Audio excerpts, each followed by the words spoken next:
திருவண்ணாமலை மாவட்டம் தெல்லா கிராமத்தை சேர்ந்தவர் சங்கர். இவர் இந்த பகுதியில மேஸ்திரி வேலை பார்த்துட்டு இருக்காருங்க.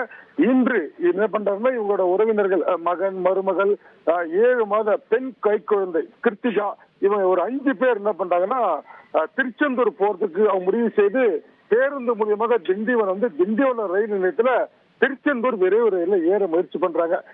இவங்க வந்திருக்கிற நேரம், ரயில்ல ஏற நேரம் பாத்தீங்கன்னா, ரயில் சற்று மூவ் ஆயிடுச்சு. அதாவது ரயில் புறப்பட்டது. இதுல பாத்தீங்கன்னா 7 மாத கை குழந்தை உட்பட 4 பேர் இந்த ரயிலுக்கு அடியில சிக்கிக்கிறாங்க.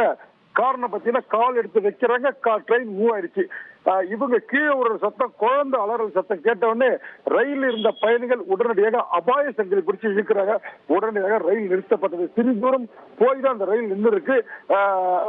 அங்கிருந்த பயணிகள் சொல்றாங்க, உடனடியாக ரயிலுக்கு அடியில் சிக்கிய அந்த 3 பேர், மேலும் ஒருவர் சிராய்ப்பு கைது, மொத்தம் 4 பேரை உடனடியாக